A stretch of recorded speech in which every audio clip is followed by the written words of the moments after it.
और इस बीच बड़ी खबर है, बिहार कैबिनेट से जुड़ी बड़ी खबर सामने आई है। 20 एजेंडों पर बिहार कैबिनेट ने अपनी मुहर लगाई है। एयरपोर्ट विस्तार के लिए 1.85 एकड़ जमीन आवंटित हुई है। औद्योगिक निवेश पैकेज का 30 जून 2026 तक विस्तार किया गया है। बिहार भवन संशोधन उप विधि 2026 को भी अब मंजूरी मिली है। नगर निकाय चुनाव 2026 में ई वोटिंग सिस्टम अब लागू होगा और गंगा किनारे के इलाकों में कटाव रोधी कार्य को हरी झंडी दे दी गई है। परिवहन विभाग को 400 ई बस के लिए 517 करोड़ रुपए फंड मिले। सप्तम राज्य वित्त आयोग का कार्यकाल बढ़ाने का भी फैसला लिया गया है। सीतामढ़ी मेडिकल कॉलेज का माता सीता के नाम से भी नामकरण होगा। तो ये कई बड़े अहम फैसले बिहार कैबिनेट में लिए गए हैं। 20 ऐसे एजेंडे हैं जिन पर मुहर लगी है। चलिए अधिक जानकारी के साथ मुख्य संवाददाता संजय जी इस वक्त हमारे साथ जुड़ चुके हैं। अब संजय जी, 20 बड़े फैसले कैबिनेट की बैठक में इन एजेंडों पर मुहर लगी है। क्या पूरी जानकारी मिल पा रही है? क्या अहम एजेंडे हैं इन 20 मुद्दों पर? जी बिल्कुल राकेश, देखिए कैबिनेट एक्सपेंशन के पहले सम्राट कैबिनेट की आज आखिरी बैठक संपन्न हुई, जिसमें कुल 20 एजेंडों पर मुहर लगी है। और जो महत्वपूर्ण एजेंडे रहे उसमें औद्योगिक क्षेत्र पटना के अंतर्गत एयरपोर्ट कैंपस से सटे पियाडा की जो कुल जमीन थी 1.85 एकड़, तो ये जो भूमि है भारतीय विमानन प्राधिकार पटना को निःशुल्क हस्तांतरण करने का फैसला लिया गया है। इसके अलावा बिहार औद्योगिक निवेश प्रोत्साहन पैकेज 2025 लागू है बिहार में। यह पैकेज 21 मार्च 2026 तक के लिए प्रभावी है। निवेशकों की जो अभिरुचि है उसको देखते हुए पैकेज का अवधि विस्तार कर दिया गया 30 जून 2026 तक।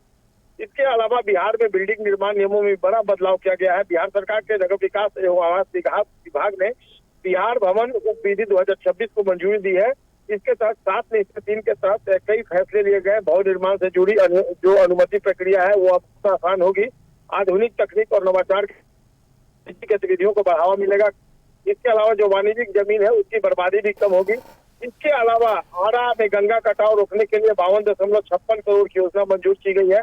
सारण में बल्ली टोला से सबलपुर पछियारी टोला तक 57.55 करोड़ की जो कटाव निरोधक योजना है उसको स्वीकृति दी है सम्राट कैबिनेट ने। के गनियारी गांव के पास 64.12 करोड़ की योजना मंजूर की गई है, जिसमें 17 मीटर इलाके को कटाव से राहत मिलेगी। गंगा किनारे बसे हजारों लोगों को इन योजनाओं से बड़ी राहत मिलेगी। इसके अलावा बिरला प्रौद्योगिक संस्थान यानी बीआईटी मेसरा के पटना विस्तार केंद्र को भी सरकार ने लेकर बड़ा फैसला लिया है। बिहार सरकार और बीआईटी मेसरा के बीच एमओयू की अवधि अब 16 दिसंबर 2030 तक बढ़ा दी गई है।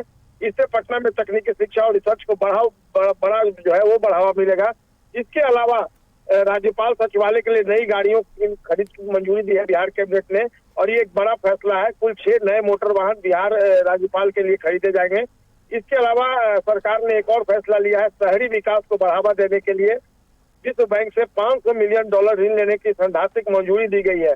तो ये जो कई महत्वपूर्ण फैसले हैं 20 एजेंडों में राकेश, निश्चित तौर पर इसमें कई ऐसे फैसले मैं देख पा रहा हूँ जो लोक कल्याण से जुड़े हुए फैसले हैं, और कहीं ना कहीं इसका फायदा राज्य में निचले पायदान पर जो लोग हैं उन्हें मिलेगा, और आम लोगों के हित में ही सरकार ने आज 20 एजेंडों पर अपनी सहमति जताई है। जी राकेश। चलिए, बहुत शुक्रिया संजय जी खबर पर जानकारी देने के लिए आपका। तो 20 एजेंडों पर कैबिनेट की तरफ से मुहर लगाई गई है।